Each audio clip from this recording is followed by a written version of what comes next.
Hello, welcome to the very first of our Bond Basics video series. My name is Kareem Spratling. I'm a bond lawyer at the law firm of Bryant Miller Olive, a proud member of the NABL board, and I was honored to serve on the subcommittee that created the Bond Basics. The Bond Basics is an encyclopedia of sorts created in 2023 by the National Association of Bond Lawyers to assist people with understanding terms and concepts commonly used in public finance.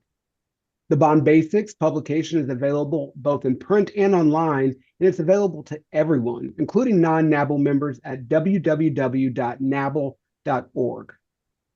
Now I'd like to introduce our amazing presenters, both of which helped write the Bond Basics.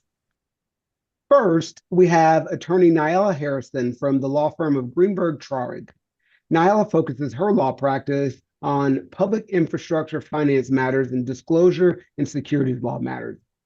She regularly serves as bond counsel, disclosure counsel, and underwriters counsel representing cities, counties, school districts, governmental agencies, and underwriters on public infrastructure financing transactions across a number of sectors, including general governmental, water, sewer, stormwater utilities, airports, toll roads, K-12 education, 501c3 charter schools, and community development districts. Ms. Harrison is a member of NABL and Women in Public Finance.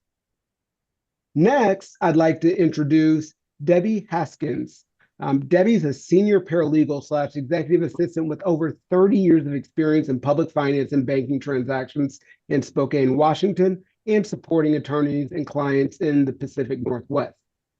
Debbi manages complex public finance and banking transactions, including preparing correspondence and coordinating with multidisciplinary teams, including attorneys, bankers, financial advisors, and public officials.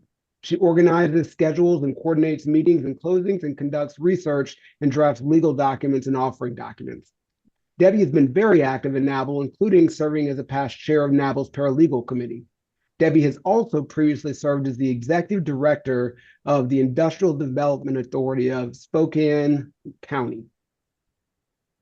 Now, thank you for joining us, Debbi. Thank you, Niyala.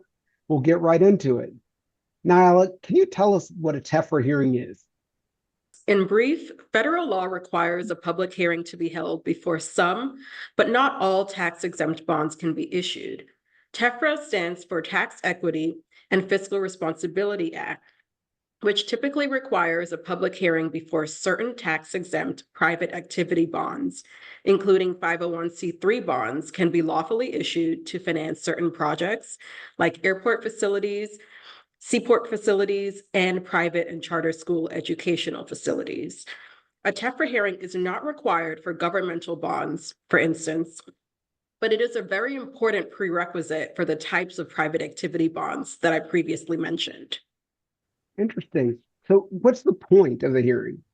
The idea is to allow members of the public to be heard regarding the project to be financed or refinanced with the proceeds of the proposed bonds. It's very important to note that the TEFRA hearing either has to be conducted within the jurisdiction of the governmental entity providing the TEFRA approval, and more on that a little bit later, or via toll-free conference line. Also, when bonds are being issued by an issuer that is located outside of the jurisdiction where the project is located, then there must also be a TEFRA hearing within that issuer's jurisdiction or via toll-free conference line. Thank you. Debbi, here's a question for you. Does anything need to be done in advance of the TEFRA hearing? You must publish a TEFRA notice. It must be published at least 7 days prior to the TEFRA hearing in a newspaper of general jurisdiction and circulation in the geographical jurisdiction of the issuer of the tax-exempt bonds and any host jurisdiction. Recently, the IRS revised the Treasury regulations to also permit posting the TEFRA notice on the website of the appropriate governmental entity in lieu of publishing the notice in the newspaper. Okay, well, let's back up a little bit, though. What is a TEFRA notice? The TEFRA notice is typically a brief document. Its basic requirements are dictated by the IRS's Treasury regulations, and it has to describe the issuer, the borrower, the location and general description of the project, and the amount of the bonds to be issued for the project. Is the TEFRA hearing the end of it? As I alluded to earlier, the final step in the process is that the appropriate governmental entity or entities, as applicable, need to provide a TEFRA approval. Typically, that is done in the form of a TEFRA resolution, which is often prepared by bond counsel and tracks the requirements of law.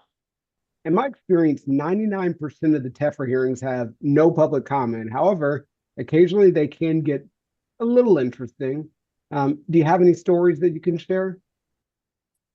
Yes, actually I do. In 1990, a TEFRA hearing was held regarding a private activity solid waste facility bond issue for a proposed mass burn waste to energy facility. The facility was planned to be constructed within about 5 miles from a downtown area and about a mile from an international airport. The facility was being constructed in order to close and replace 3 designated Superfund landfill sites.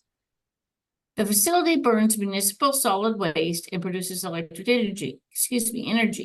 It has been functioning since 1991 very successfully.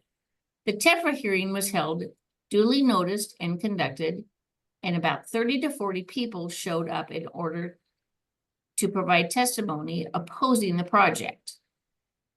The TEFRA hearing took approximately 5 hours to hear all testimony of the attendees. From my vantage point, the testimony ranged from stating that the dioxins of emissions from the facility were harmful to humans as well as to crops, and that the steam plume from the facility would close the international airport that was close by hindering the landing and taking off of aircraft. Niyala, any stories from you? Actually, I don't have a story yet. All of my TEFRA hearings have been smooth sailing, and I'm more than happy to keep it that way.